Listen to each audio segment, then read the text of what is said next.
Bienvenue dans Carnet de Noces, le podcast qui va à la rencontre des wedding planners afin de décrypter leur succès. On le sait, le parcours des wedding planners est souvent semé d'embûches. Ici, on se concentre avant tout sur les réussites, le positif, et on s'appuie sur les témoignages de wedding planners triés sur le volet qui ont accepté de nous partager leur savoir-faire. Notre mantra, tout wedding planner peut en apprendre d'une autre. Je suis Benjamin, le fondateur de Planners, la plateforme qui aide les wedding planners à développer leur activité. Aujourd'hui, on va sortir un petit peu des sentiers battus puisque je reçois Émilie Alarcon. Alors Émilie, elle n'est pas wedding planner comme tous nos précédents invités, mais plutôt wedding designer. Donc, si tu n'as jamais entendu parler de wedding design, c'est en fait la décoration d'un mariage. Donc elle est en plus de toucher à tout ce qui tourne autour de la décoration d'un mariage, elle a une grosse expertise sur l'univers floral. Donc elle va tout nous expliquer, comment elle en est venue à faire cette activité, comment ça s'imbrique avec le métier de wedding planner, comment elle s'est formée, ses mentors et des petites astuces sur la manière dont elle gère son activité et la manière dont elle se fait connaître.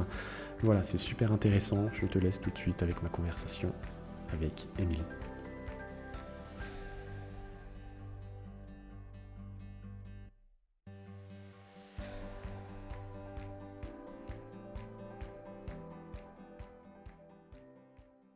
Salut Émilie, bienvenue sur le podcast Carnet de Noces. Aujourd'hui, on va parler avec toi, notamment du métier de wedding designer. On a l'habitude d'inviter sur le podcast plutôt des wedding planners, mais bon, tu vas tout nous expliquer. Je sais que c'est un peu le cousin, on va dire, hein, du voilà.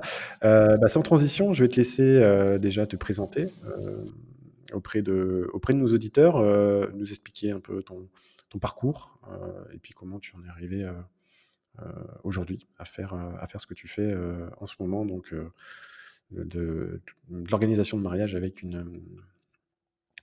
une spécialisation plutôt de décoration florale, si j'ai bien compris. Pour me présenter, donc je m'appelle Émilie Alarcon, je suis wedding designer dans le sud de la France. Au niveau de mon parcours dans le monde du mariage, j'y suis arrivée un petit peu par hasard. J'ai fait plusieurs jobs divers et variés dans ma jeunesse avant de m'orienter vers le métier de fleuriste pour lequel je me suis formée. Donc j'ai été pendant plusieurs années fleuriste en boutique de façon très traditionnelle. Et très rapidement, je me suis passionnée pour le côté mariage, création d'un décor, conception, etc. Et c'était l'époque également, ça commence à dater, mais où on avait vraiment l'émergence des wedding planners sur le secteur. Donc c'est vrai que j'ai commencé à travailler avec quelques wedding planners dans ma région et pour moi c'était vraiment la partie la plus excitante du métier, c'est-à-dire que on était parti sur un rendez-vous d'1 heure, 2 heures, j'avais la wedding planner, la cliente, on mettait à plat toutes les idées, on créait un décor et c'était vraiment la partie excitante. Et à partir de là, je me suis rendu compte que le métier de fleuriste en boutique tel que je le pratiquais ne me convenait plus vraiment, mais que c'était vraiment la partie mariage qui me plaisait le plus. Donc, j'ai créé ma société, tout d'abord en tant que wedding planner, parce que à l'époque, wedding designer n'existait pas. Et pour moi, j'avais l'impression que c'était le métier de wedding planner qui s'occupait de toute cette partie design et décor. Et en fait, au fur et à mesure, j'ai fait beaucoup de formations sur le design, sur la fleur, sur le décor, etc., pour compléter un petit peu mon parcours. Et je me suis rendu compte qu'au fur et à mesure, ce que je faisais, ce n'était pas du wedding planning parce que je n'organisais pas les mariages. Et de toute façon, je n'aime pas ça. Il y a des gens qui font ça très, très bien, mais ce n'est pas pour moi. Par contre, moi, ce qui me plaisait vraiment, c'était de créer un concept, créer un décor, créer quelque chose voilà, de sur-mesure pour les clients. Quand tu travaillais en boutique, tu étais salarié ou tu avais déjà ta propre boutique et tu vendais tes fleurs à toi? Non, j'étais salariée pendant 7 ans. Je savais dès le début que je ne voulais pas de boutique parce que ce n'était pas la vision que j'avais de mon contact avec la fleur. Pour moi, la boutique, c'est une espèce de carcan et je ne me sentais pas du tout à l'aise avec cette idée-là. Donc, j'ai été salariée pendant 7 ans. Ok. Et ouais, c'est vrai que oui, enfin, c'est un métier qui est complètement différent, surtout que moi, en tout cas, quand je vais chez les fleuristes, j'ai l'impression que ça a pas changé depuis 15-20 ans. On a toujours le même genre de public. C'est pas super accueillant. D'ailleurs, ouais, je m'étais dit une fois, ah, tiens, il y aurait quelque chose, je pense, à faire dans le business des fleurs et surtout dans l'expérience client dans les boutiques, parce Oui, que oui. je sais pas si tu parles beaucoup, mais je pense qu'il y a vraiment moyen de faire quelque chose. Parce qu'en plus, c'est vrai que la fleur, c'est quelque chose qui est tellement joli, mais quand on voit l'expérience qu'on a en boutique et comment les fleurs sont présentées, ça donne rarement envie. En tout cas, c'est mon point de vue. Et je suis peut-être pas allé dans les bonnes boutiques, mais en tout cas, ouais, C'est C'est vrai sûr que que par rapport au mariage et par rapport à l'expérience que tu as avec les fleurs dans un mariage, c'est quand même autre chose. Mais bon, ouais, c'est vrai après que le gros problème qu'il y a, je trouve, au niveau des boutiques, mais ça, j'en parle très souvent avec les fleuristes avec qui je suis en contact, c'est le fait de recevoir le client sur un bout de comptoir, le mmh, client mariage sur un bout de comptoir entre deux clients qui viennent pour acheter un bouquet. Et c'est un discours que j'ai très très souvent avec les fleuristes en disant que le client mariage vient dépenser quand même plusieurs centaines, voire milliers d'euros pour son mariage. Il a quand même besoin d'avoir un petit peu plus d'attention et d'accueil que juste être comme ça sur un bout de comptoir, le téléphone qui sonne et les gens de passage tout autour. Donc je comprends tout à fait cette différence qu'on peut avoir entre le fleuriste traditionnel en boutique et, euh, et les autres aspects du métier de fleuriste. tu as dit que tu avais rencontré, enfin, c'est ce que j'ai c'est ce que j'ai compris, que tu avais rencontré donc des wedding planners quand tu étais encore salarié. Comment est-ce que ça s'est fait? Est-ce que tu t'es intéressé toi-même au monde du mariage et du coup tu es allé en rencontrer ces wedding planners ou est-ce que ça se fait par hasard? Est-ce que tu avais des amis qui t'ont fait découvrir ça? Comment est-ce que du coup tu en es venu de ton poste de salarié à l'univers du mariage? En fait, c'est venu un petit peu par hasard parce que c'est la wedding planner, en l'occurrence Emmanuel Guillard, qui était wedding planner donc près de chez moi, qui avait besoin de fleurs pour ses mariages et elle avait expérimenté plusieurs fleuristes dans le secteur où elle n'avait pas forcément trouvé vraiment de relation vraiment qui l'intéressait professionnellement parlant sur les mariages. Et un jour, elle est venue un petit peu par hasard dans le magasin où je travaillais et c'est comme ça qu'on a commencé à travailler ensemble. OK, donc toi, tu as déjà fait des créations pour des wedding planners en tant que salarié Oui, et c'est là où ça t'a plu et après du coup c'est ça. tu t'es focus là-dessus. Oui. OK, OK, et donc tu as dit que tu aimais pas organiser des mariages? Ah non,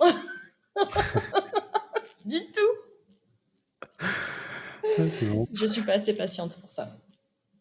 Et comment tu fais alors? Tu travailles toujours en binôme avec une wedding planner? Parce que j'ai vu sur ton site, et en tout cas c'est comme ça aussi que tu te présentes, et tu me contrediras si je me trompe, mais j'ai vu sur ton site en tout cas que tu indiques bien que tu organises des mariages et que les futurs mariés peuvent te contacter, directement pour organiser leur événement. Alors, c'est vrai que mon site s'adresse principalement aux clients parce que je pars du principe que les wedding planners qui vont tomber sur ce genre de discours comprennent que la personne peut aussi travailler avec les wedding planners. Alors, peut-être c'est à peaufiner, à voir, mais je travaille aussi bien avec des wedding planners qu'avec des clients directs. Je préfère travailler avec des wedding planners parce que pour moi, au niveau des process, au niveau du déroulé de jour J, c'est toujours beaucoup plus serein, beaucoup plus complet.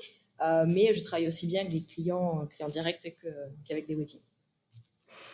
Et donc ça veut dire que parce que le couple quelque part qui veut un wedding planner et qui va te voir, à la base, il se dit: «Bah, je vais travailler avec une wedding planner et elle va tout faire». Là, quand les couples te rencontrent, qu'est-ce que tu leur dis? Tu leur dis: «Bah, moi, je vais juste m'occuper de la partie, décoration, fleurs et je travaille avec une autre wedding planner pour toute la partie, organisation un peu plus classique». Est-ce que c'est comme ça que tu fais ou? Alors pour l'instant, les gens qui me contactent comprennent que je ne suis pas wedding planner, que je m'occupe de la décoration et pas de l'organisation. Donc du coup, j'ai pas ce problème-là.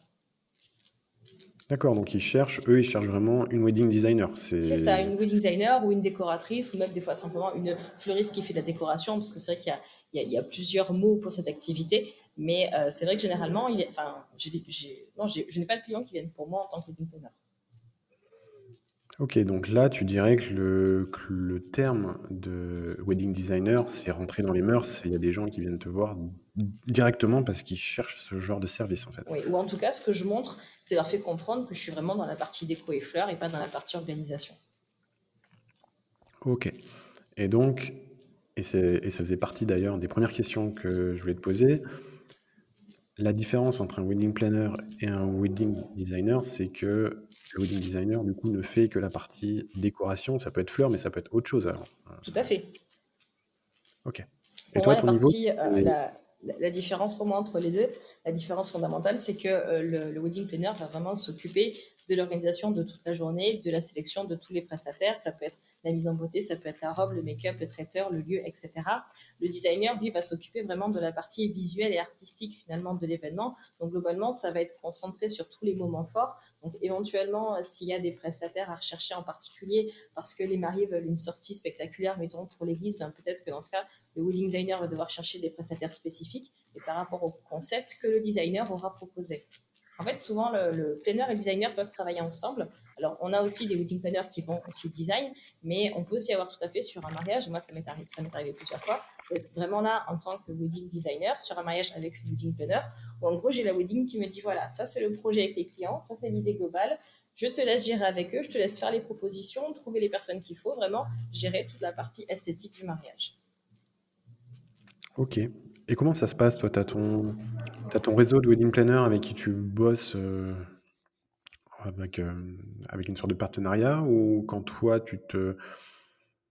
il y a des couples qui te sollicitent, c'est toi après qui vas chercher un wedding planner en fonction de leurs besoins? Comment ça se passe Alors, à ce niveau-là? Tu crées ton réseau quand aussi les, de wedding planner?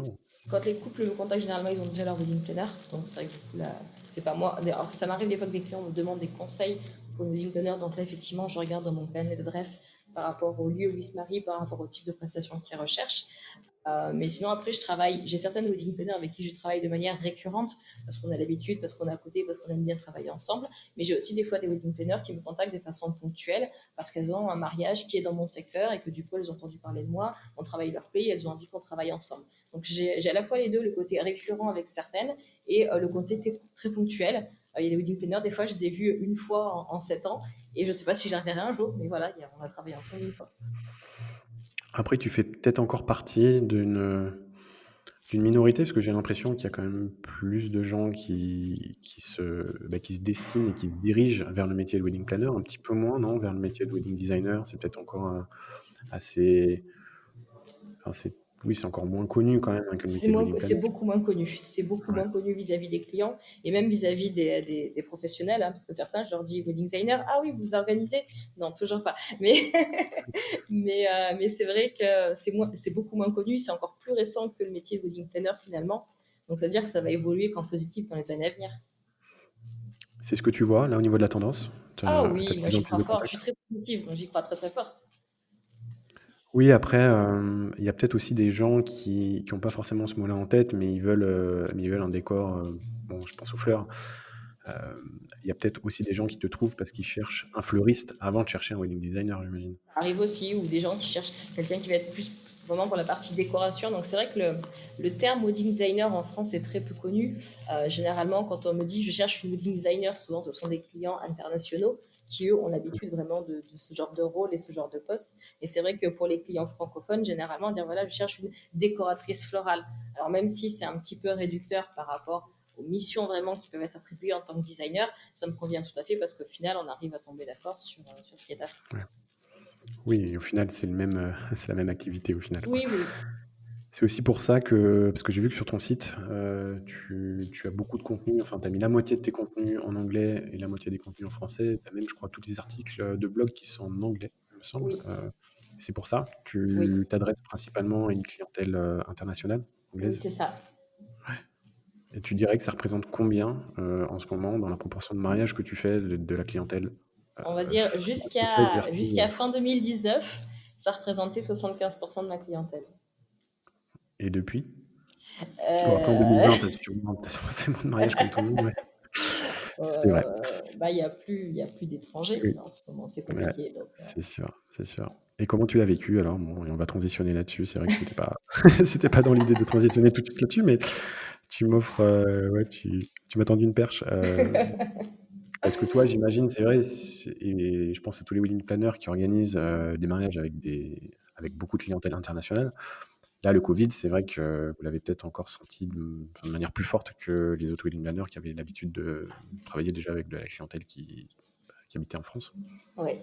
Bah, disons que passer le choc, les crises de larmes, les journées à pleurer sur le canapé, il a fallu un moment de se remettre quand même un petit peu d'aplomb et de dire bon, alors qu'est-ce qu'on fait? Le problème, en fait, c'est que quand on a bien travaillé pendant des années à développer une clientèle étrangère, et que du jour au lendemain, on n'a plus de clientèle étrangère, ben, on se retrouve presque finalement au point de départ à devoir recommuniquer pour une clientèle française. Alors, le point, là où je vais un petit peu quand même tempérer, parce que c'est pas non plus si dramatique que ça, c'est que globalement, la clientèle qui représente mes clients, donc c'est plutôt des mariages haut de gamme, globalement, ce sont des clients qui sont anglophones. Donc, toute ma communication anglophone parle à cette clientèle-là. Donc, c'est pas complètement perdu.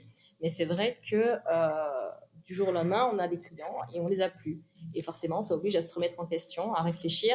Est-ce qu'on fait une transition complète dans son entreprise? Est-ce que je laisse tomber le côté international, que je me concentre uniquement sur la clientèle francophone ou pas?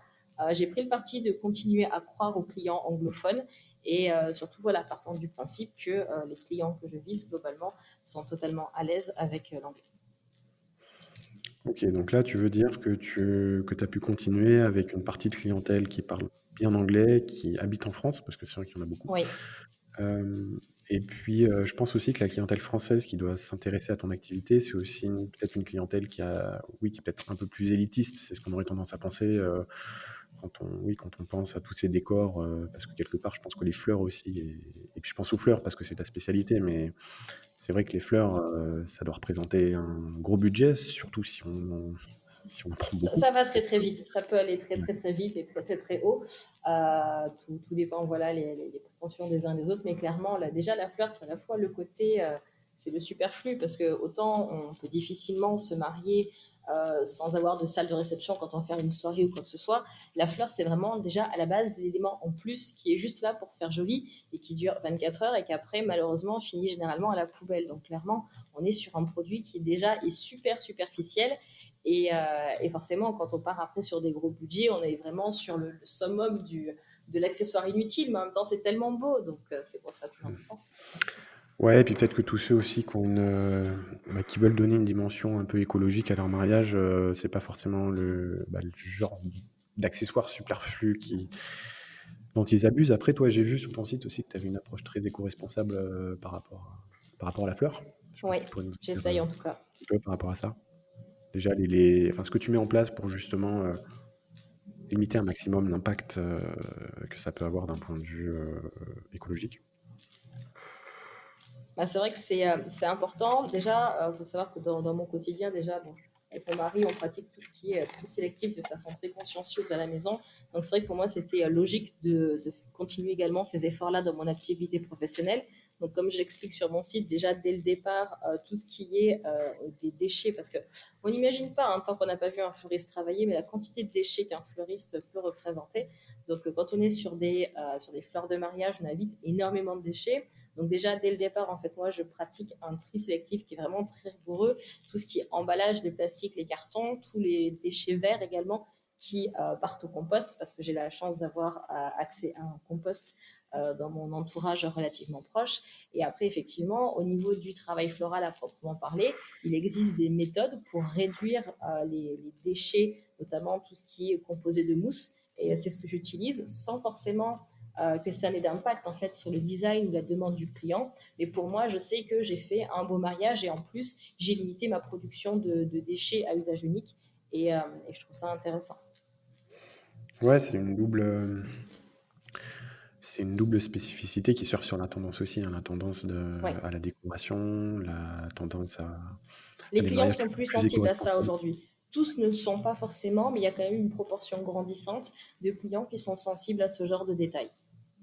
Ah, mais ça va avec le sens de l'histoire. Je pense que les gens, d'une manière générale, vont être de plus en plus intéressés par ça et de plus en plus préoccupés aussi par leurs propres actions par rapport au climat. Donc, le fait de s'en préoccuper tout de suite, c'est quelque part prendre une longueur d'avance par rapport à celles et ceux qui n'y pensent pas forcément et qui s'y mettront un peu trop tard. Euh, ok, donc la différence wedding planner, wedding designer, on a bien compris. Quelles sont les, les qualités que doit avoir selon toi une wedding designer ou un wedding designer, hein, c'est pas réservé aux femmes. Oui, on peut avoir de très grands hommes dans ce métier.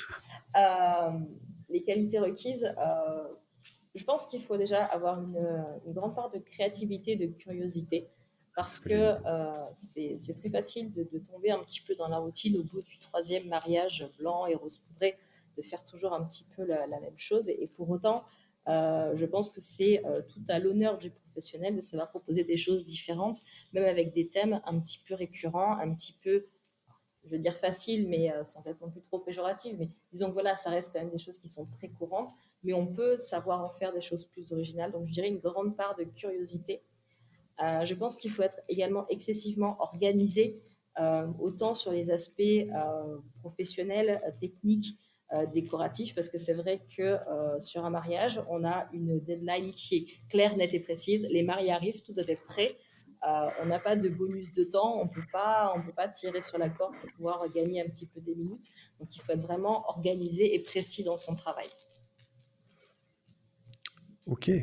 Et j'ai vu que tu faisais toi-même pas mal de formations, et je t'en ai pas parlé d'ailleurs lorsque tu as évoqué tout ce qui est année 2020 avec le Covid, etc. Mais j'ai vu que tu avais un shop sur ton site où tu vends d'ailleurs pas mal de choses, du pot de miel à la formation, je crois, pour être wedding designer. Euh, donc, j'en déduis que tu formes aussi toi-même et que tu te formes aussi. Alors, non, que tu formes les autres et que tu te formes toi-même, puisque j'ai vu que tu avais fait beaucoup de masterclass aussi, mais ça, on en Oui. parlera un peu plus tard. Euh, Est-ce que tu peux nous en dire deux mots aussi de toutes les formations que tu proposes? Déjà, est-ce que ça fonctionne? Puisque, enfin, c'est ce que tu as dit d'ailleurs, on est sur une tendance quand même où il y a de plus en plus de gens qui s'intéressent à la décoration de mariage et la décoration florale. Est-ce que tu sens aussi qu'il y a de la demande peut-être auprès des wedding planners qui aimeraient ajouter une corde à leur arc et proposer quelque chose d'autre, autre que uniquement l'organisation et le choix des prestataires pour les mariages de leurs clients?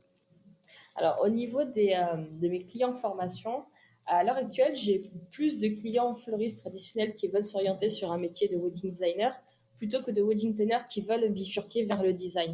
Donc, c'est vraiment en D'accord. fait finalement une clientèle qui est assez spécifique, de personnes qui ont envie un petit peu comme moi de sortir un petit peu de la boutique et de faire des choses un petit peu plus concrètes, un petit peu plus grandioses aussi au niveau de la clientèle. Et c'est vrai qu'au niveau du contenu, depuis l'année dernière, j'ai vraiment axé mes workshops floraux sur le côté éco-responsabilité, travail sans mousse, parce que je me rendais compte que j'avais beaucoup de questions sur ce sujet-là, que ce sont des méthodes qui sont souvent méconnues des fleuristes ou même des décorateurs mariage, et qu'il y avait vraiment une demande d'information à ce niveau-là.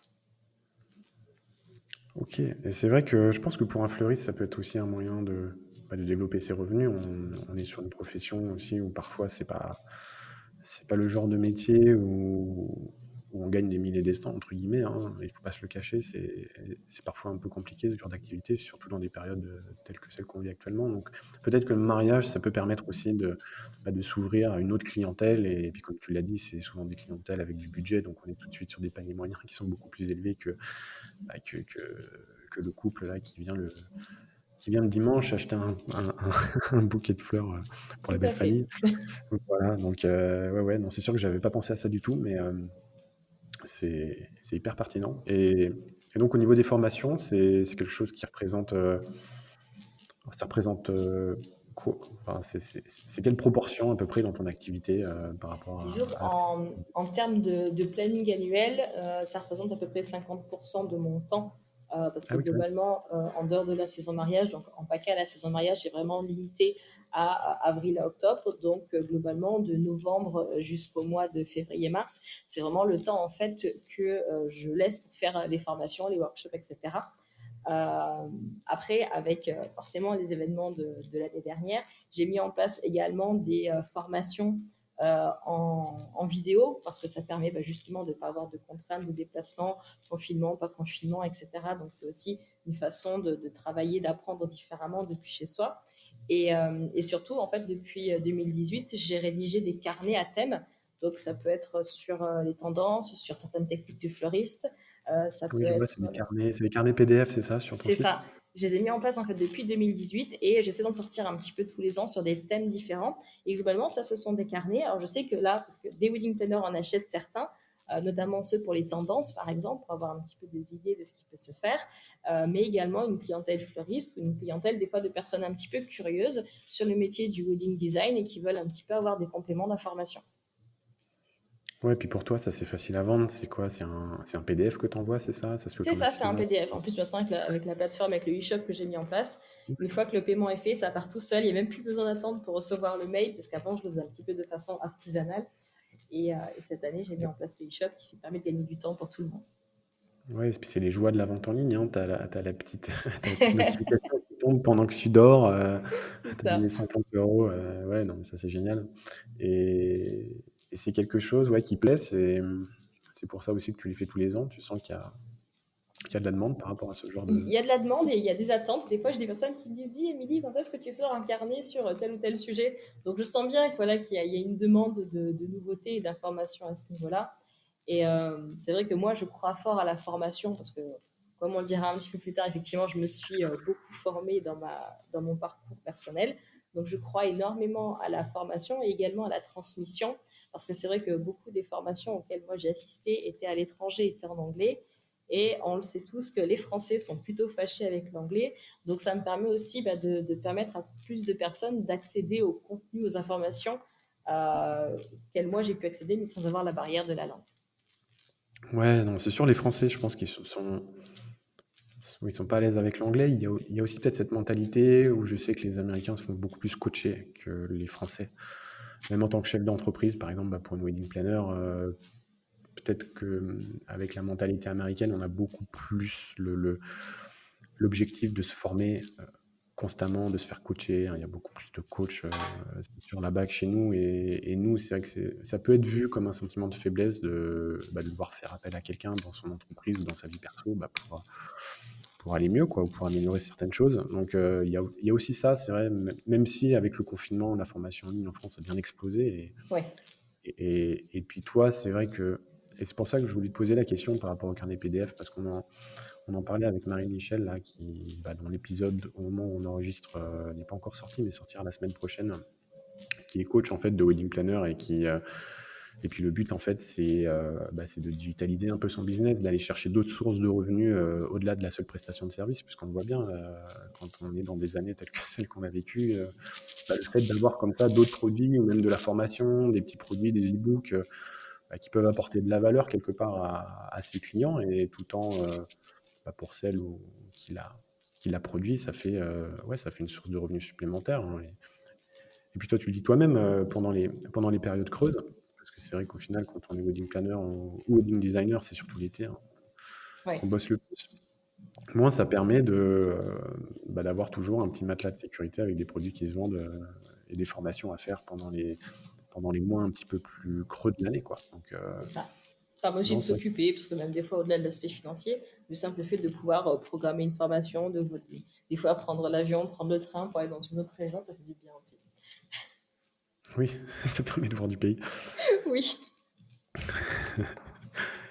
Ok, donc oui, toi alors, j'ai vu que tu avais fait, et tu en as parlé déjà un petit peu, tu as fait beaucoup de masterclass, de workshops. Alors si tu peux nous détailler un petit peu ce que ça veut dire, puisque c'est vrai qu'on parle beaucoup de masterclass, mais on ne sait pas forcément trop ce qu'il y a derrière.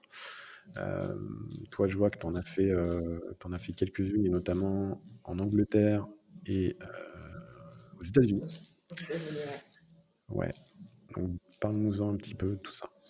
Pour moi, c'était essentiel quand je suis sortie au propre, au figuré de la boutique, d'apprendre à faire des choses autres. Des choses autres, c'est-à-dire des gros décors tels qu'on les voit sur Pinterest, on ne sait pas forcément comment les faire, même en tant que fleuriste, parce que même si on a une formation technique de départ, on n'a pas accès non plus à toutes les informations concernant ce genre de grosses constructions. Donc pour moi, ça a été déjà une façon en fait d'obtenir des connaissances beaucoup plus techniques en fait sur certains aspects de mon métier. Et après, au-delà, en fait, je me suis rendu compte très rapidement, parce que c'est vrai que les formations ont souvent été données par des Américains ou des Anglais, que la partie business était primordiale. Et au final, dans ces formations, dans ces workshops, parce que globalement, la, on appelle ça masterclass ou workshop, c'est vraiment la personne qui le fait qui donne un nom différent, mais globalement, c'est toujours un petit peu la même chose.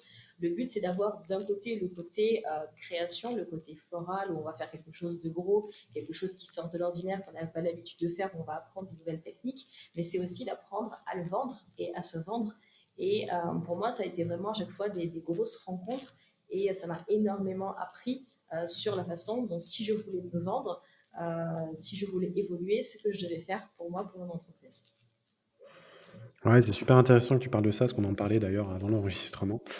On se disait, c'est vrai que les wedding planners, et puis il n'y a pas que les wedding planners, hein, dans plein d'activités, c'est pareil, quand on se lance, on voit les bons côtés de son activité, et puis quand on est wedding planner, c'est vrai que c'est un métier qui fait rêver, il ne faut pas se le cacher. On n'a pas toujours, c'est vrai, cette vision de chef d'entreprise et la vision de toutes les activités qu'on va avoir à faire pour justement aller trouver des clients, aller se vendre, définir ses prix, et cetera. Toi, tu t'es formé apparemment beaucoup à l'étranger et je sais que les Américains, sont très Ils sont business, hein, forts faut pas se là-dedans, cacher, hein. ils sont Ils très, sont très forts forts. là-dedans. Et justement, s'il y avait deux, trois choses qui, toi, t'ont marqué, qui t'ont fait, en fait, même changer d'état d'esprit par rapport au business, par rapport à la manière dont tu as de te vendre, si tu avais 2-3 astuces là à nous donner et que toi, tu as appris pendant ces masterclass et qui ont quelque part changé un peu la façon dont tu gères ton activité, Bah, la est-ce que ce première serait. chose comme ça qui m'a vraiment marqué et que j'ai mis en œuvre très très rapidement, ça a été en octobre 2015. Donc quand j'ai suivi ma première masterclass avec Alan Trad, on avait eu une intervention sur Instagram.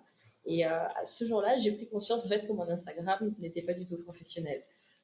C'était plus mon petit journal de bord personnel où je postais des fois mon chat, des fois mes chaussures, des fois ce que je mangeais, etc. Alors oui, c'était chouette hein, pour moi, mais c'était pas du tout professionnel. Donc de ce jour-là, en fait, j'ai complètement refondu mon compte Instagram. J'ai commencé à bien choisir les photos, à les publier 3 par 3, bien par ligne, en fait, pour avoir à chaque fois des visuels qui me permettaient de passer d'une prestation à une autre sans avoir un rendu un petit peu trop brouillon.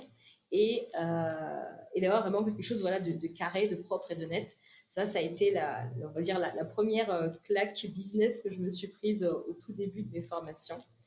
Et un autre conseil aussi qui est tellement vrai, mais tellement évident que des fois on oublie, c'est que on ne vend que ce qu'on montre. Autrement dit, s'il nous arrive de partager des fois des images de choses qu'on n'aime pas uniquement pour se dire, bah tiens, j'ai partagé une image, il y a 100% de chances que malheureusement quelqu'un nous demande de refaire ce qu'on a déjà fait et qu'on n'aime pas faire. Or, si on ne partage que ce qu'on aime et que ce qu'on veut faire, ben forcément, là, on aura beaucoup plus de chances pour le faire.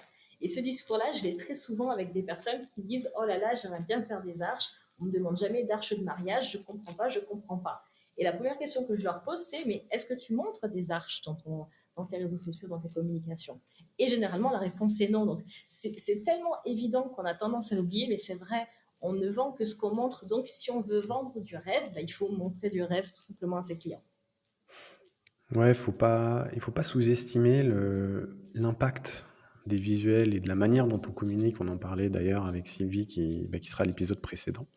D'ailleurs, qui elle s'est beaucoup renseignée sur son client idéal, ce qu'il voulait voir en fait hein, sur Mhm. Instagram, sur les autres réseaux, pour justement coller à ses désirs et à ses souhaits pour attirer ce genre de client et pas d'autres. Et c'est vrai que quand on a envie de faire des prestations, oui, c'est sûr, il faut les montrer. Et puis surtout, il faut pas mettre des photos parce qu'elles sont jolies, si jamais c'est quelque chose qui correspond pas à son univers. Parce que c'est vrai que derrière, on va se retrouver avec des demandes de prospects qui ont vu passer ça sur Instagram ou ailleurs et qui ont envie de le reproduire pour eux. Donc, ça, c'est hyper pertinent, ouais, c'est sûr.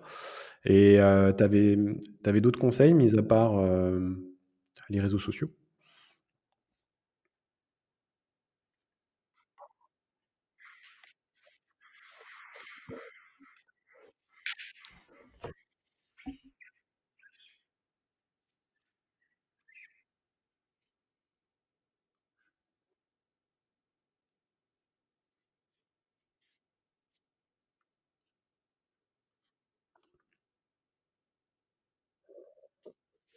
Exactement.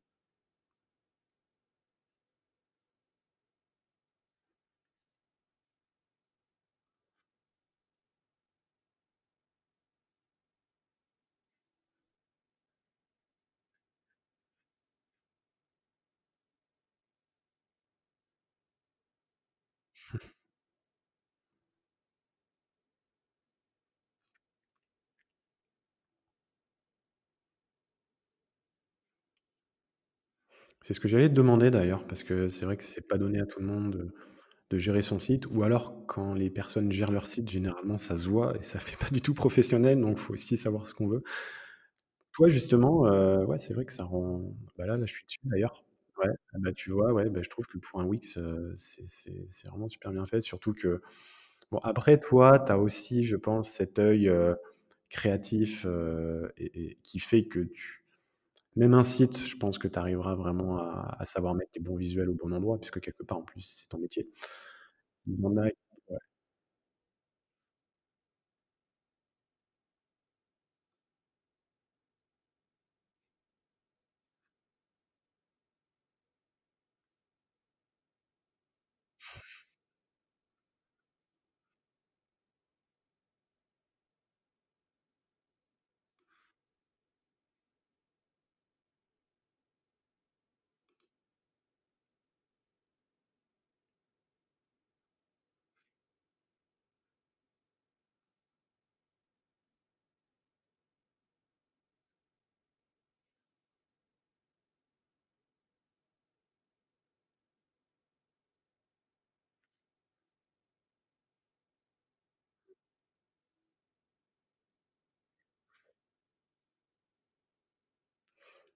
Ça, c'est une chose, c'est vrai. Après, moi, je vais rebondir sur ce que tu as dit sur être maître de sa communication. Alors certes, c'est vrai que c'est bien de maîtriser son site si on peut.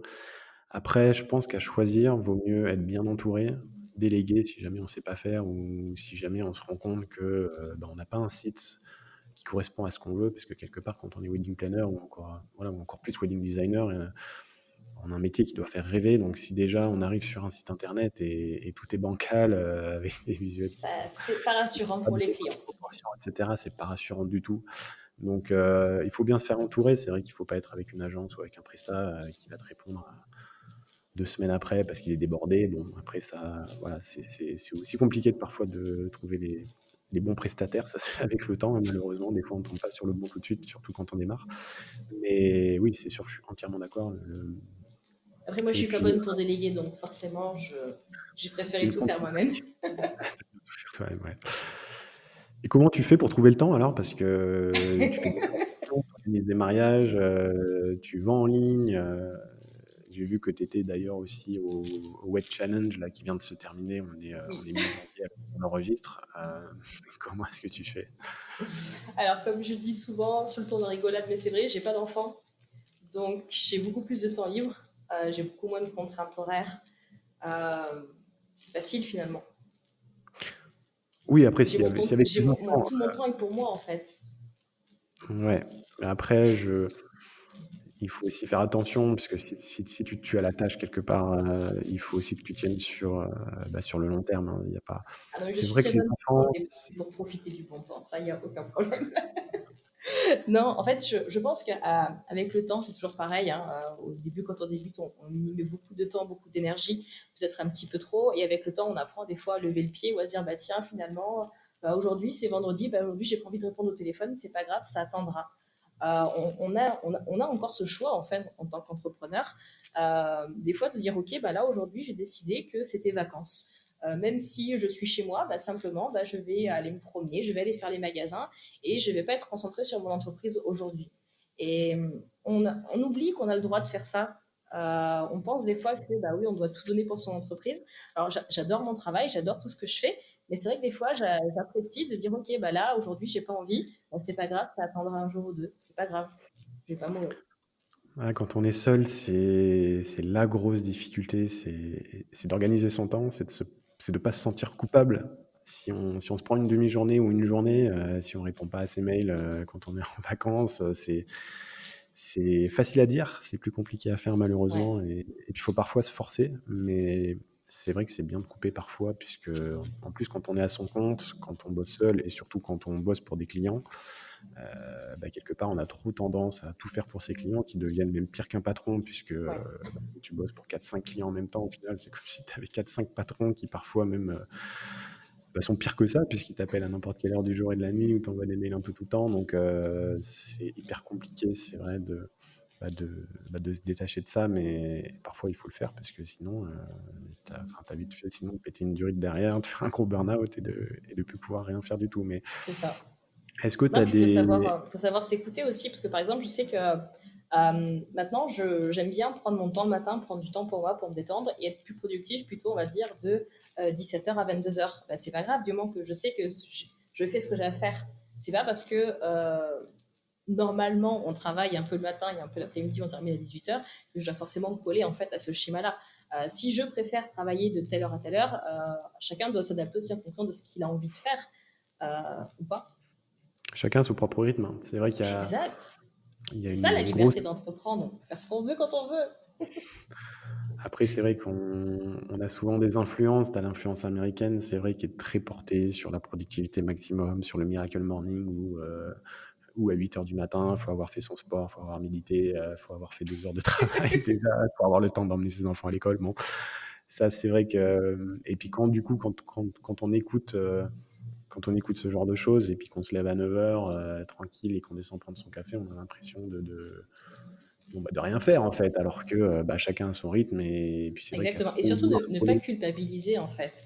Euh, j'ai aucune de honte à être une grosse dormeuse, à adorer faire des siestes les après-midi dès que je peux. Et ça ne m'empêche pas d'être productive. Au contraire, une fois que j'ai fait ma sieste, je suis super productive après. Donc, chacun a De toute son façon, rythme. Et chacun a son rythme pour s'écouter des fois. Il paraît que d'ailleurs que c'est ceux qui ont le plus la flemme qui sont les plus productifs, puisque justement, ils ont moins de temps dans leur journée, donc ils mettent en place des process, Optimiser, ils vont plus vite que les autres. Donc, il faut aussi savoir ce qu'on fait pendant les heures où on bosse. c'est ça. Et toi, justement, tu as peut-être t'as peut-être développé ce genre de process. Est-ce qu'il y a des choses que tu as mises en place au fur et à mesure et qui t'aident à aller plus vite? Bon, je pense notamment à des outils. Ça, normalement, c'est les questions à la fin de l'épisode là, que je pose sur les outils ou sur les choses qui te rendent plus productif. Mais bon, on peut déjà l'aborder maintenant. Ouais, est-ce qu'il y a des choses que tu fais ou que tu t'es mise à faire, peut-être même suite à certains workshops auxquels tu as pu J'ai assister? j'ai pas forcément d'outils spécifiques pour la productivité. Je préfère avoir le moins d'outils possible, au contraire, pour ne pas me disperser en fait au niveau des informations. Donc c'est vrai que par exemple, il y a un truc que je fais, c'est au niveau de mes mails, c'est-à-dire que tout au long de la journée, je vais trier les mails, je supprime directement les mails inutiles et je laisse sur mon lu les mails importants. Et à un moment donné dans la journée où je vais m'occuper de mes mails, c'est-à-dire que je vais pas répondre constamment à mes mails toute la journée, mais j'ai un créneau horaire dans lequel je vais répondre mes mails et le reste du temps, je vais simplement supprimer les mails inutiles, ce qui fait que quand j'arrive à regarder mes mails, je vais peut-être avoir 5 ou 6 mails non lus et non pas 50 mails en attente parce que je n'ai pas regardé toute la journée. Un truc aussi que je fais par contre, c'est quand je suis chez moi, enfin, quand je suis en télétravail chez moi, c'est-à-dire la plupart du temps, mon téléphone est en silencieux, donc je ne suis pas dérangée par les notifications. Je regarde mon téléphone quand j'ai envie de le regarder et pas quand lui m'appelle. Ça paraît tout bête, mais j'ai trouvé que c'était plutôt efficace pour me permettre de rester concentrée sur ce que je fais. Ah ça, je pense que c'est la meilleure astuce possible en termes de productivité et Mm-mm. surtout à l'heure actuelle où tout le monde a des tonnes de notifications, enfin, Et réseaux oui, sociaux, les actus, ah non, mais c'est sûr, c'est insupportable. Et puis oui, et puis le fait de batcher, en fait, c'est ça, c'est de tout faire en une seule fois, comme il y en a qui parfois, bah, vont faire tous leurs plats, de la semaine, ouais. le dimanche, histoire que ce soit fait une bonne fois pour toutes. Ouais, c'est vrai que les Moi, mails, j'admire ceux qui font ça. Moi, je suis pas capable de faire tous les repas de la semaine en une fois. Mais c'est c'est très sûr. bien. Ah bah, faut être un pro aussi au niveau des courses. Mais Oui non, aussi. ça, c'est autre. Bon, bah, super. Bah, écoute, on va aborder le dernier segment du podcast si ça te va. Donc, Ok. je vais te poser quelques questions que je pose généralement à tous les invités. Mhm. Et la première, du coup, ce serait, bah, si jamais tu devais revenir à ton toi du premier jour, donc c'est-à-dire bah, la Émilie qui est encore dans sa boutique de fleurs et que tu avais un conseil à lui donner, qu'est-ce que tu lui dirais? C'est une très bonne question parce qu'il y a plein de conseils qui me viennent à l'esprit par rapport à différentes étapes que j'ai pu avoir dans mon parcours, mais je dirais peut-être tout simplement, c'est très bateau ce que je vais dire, mais simplement de croire en mes capacités à réaliser ce que j'ai envie de réaliser. D'accord, tu pourrais Développer. développer un petit peu. Simplement, on a tous des raisons de douter quand on se lance dans une activité nouvelle, quand on se lance dans de nouveaux défis. On a des raisons de douter, ne serait-ce que simplement la peur de l'inconnu, de ne pas savoir comment faire, comment arriver, comment gérer.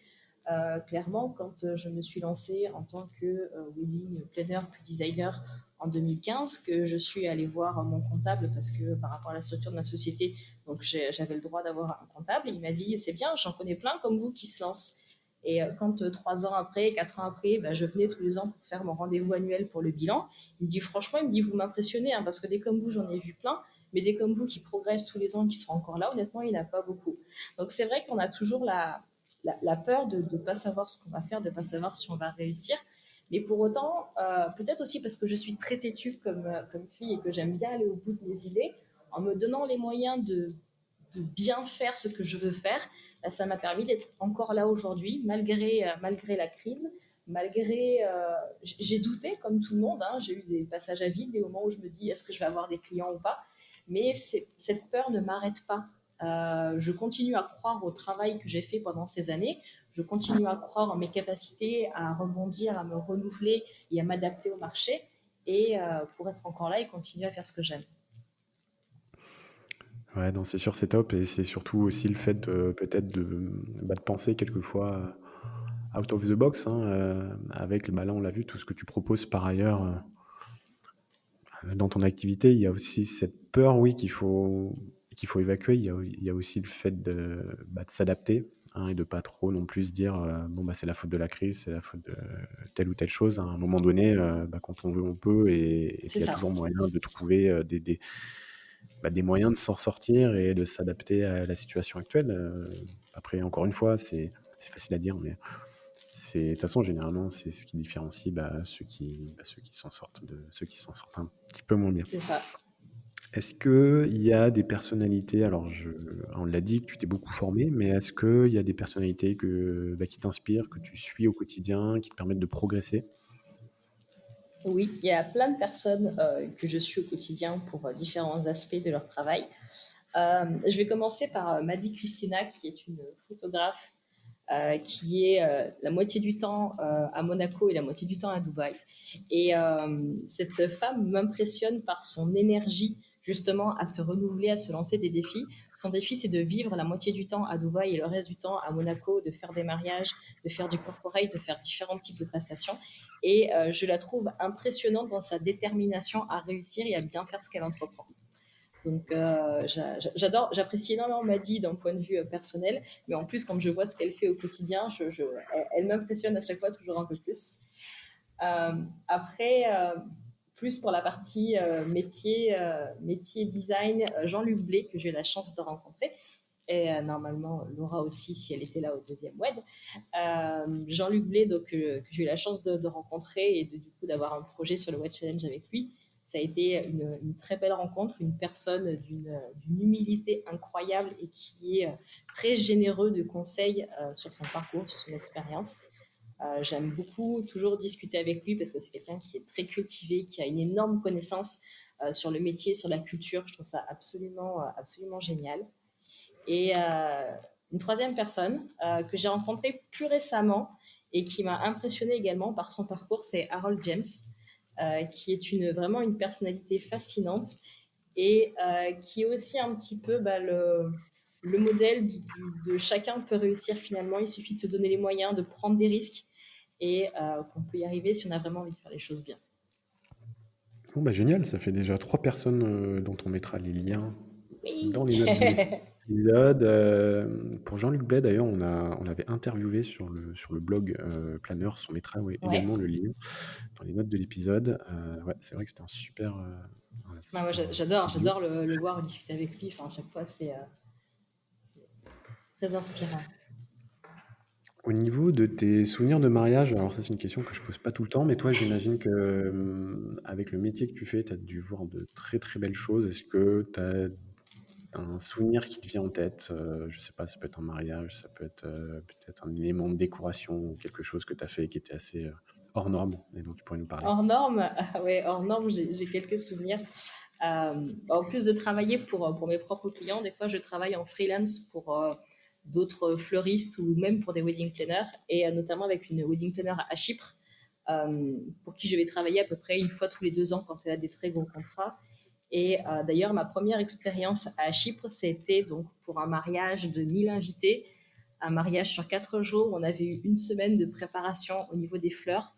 C'était dans un domaine familial perdu en plein milieu de Chypre, au milieu de la montagne. C'était exceptionnel.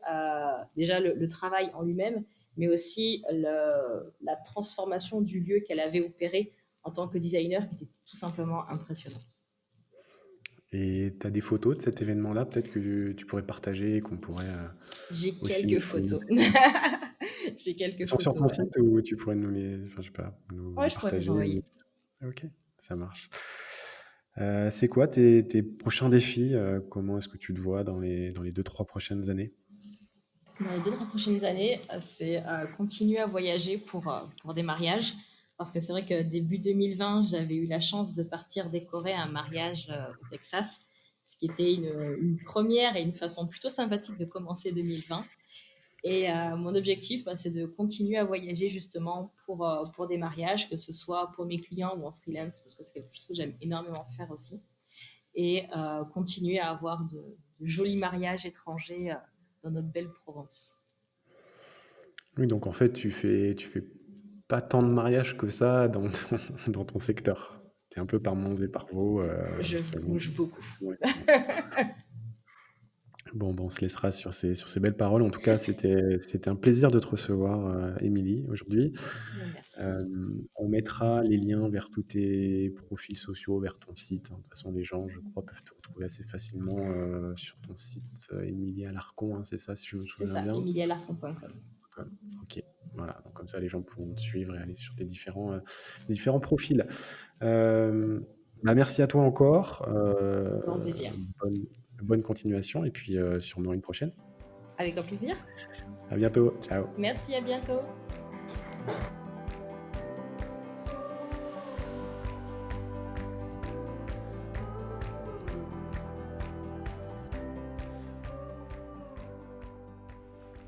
C'est la fin de cet épisode. Merci de l'avoir suivi jusqu'au bout.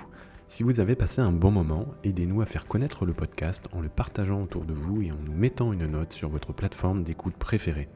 Avant de vous laisser, n'oubliez pas que si vous êtes wedding planner et que vous voulez développer votre activité, foncez vous inscrire gratuitement sur planners.fr. Ciao et à très vite pour un prochain épisode.